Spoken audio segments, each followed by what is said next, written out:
Do you mind if we talk about the Naples story a little bit? Sure. So if people haven't heard it, it's on your special that you did on YouTube. That's I one of got those the bits, like, if I sometimes when I'm working on new shit, I'll say throw out a topic at me just because I don't have enough new jokes, and if sometimes I feel like I can riff a couple at least premises if I go back yeah. and listen. And if I say scream anything out, it's either Naples or the White Knight that people yell out. Yeah. Yeah. So that club that you were at, I think most comics would know as being just a brutal Hell gig uh for sure. yeah.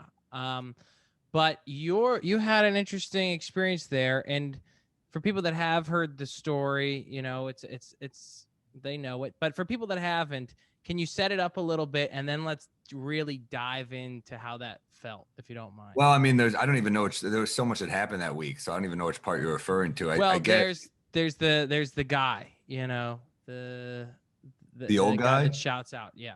Yeah, sure. Well, they got me at a breaking point. I think that was like the last show, and I'd been bombed like 5 or 6 shows. And the weird thing is, like, I had some of my people there, but a lot of not my people there. So I think they were in shock. The people that came to see me, they were like, "How is he doing this badly?" Like, I was. It's funny how quickly you go through material when it's not going well, and like we'd see that at these outdoor shows lately. If you're not getting those laughs at last, you just have to keep hammering them, and that's not really my style. I like to kind of let a joke breathe for a second and just kind of let it hit, and I don't talk super quickly on stage, so I had to just go quickly to get any momentum there, doing old jokes, bombing. I was getting a little bit buried by my opener too, who just passed away. Eric Myers, really funny guy. He was high energy, so he was a tough follow. And he was just a road dog. He was like a fucking Florida murderer. Yeah. So it was not only did the crowd hate me, but they liked him better than me for sure. And yeah, I just couldn't get shit going. It was at this, I think it was like the last night, this old guy, I just said like, oh, I can't wait to get the fuck out of here or something. And some old guy said, well, you're still here. It was like it was a perfect voice too. And I said, yeah, well, I'll be gone tomorrow and you'll be in a casket. I said something like that. And he goes, you'll have to put me there. And I said, well, that's not how time works. And, Right. there was more. I mean, it was, the best part of that was the kid yelling out at the end, "Grandpa, enough!" Right. Like, this was this kid's grandpa who was just shithouse wasted, and that's what they were, just old drunk.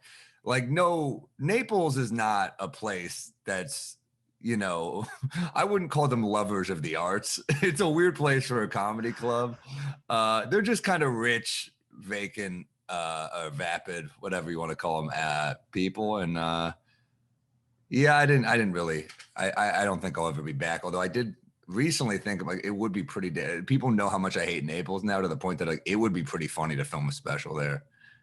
Yeah, yeah, that would be almost I think people would come from Miami and Tampa and all those other surrounding parts just to be a part of that because it's such a funny story.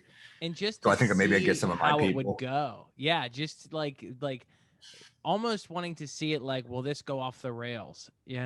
I'll make my peace with Naples. Maybe that's what it is, or it'll get worse. Who knows? Right.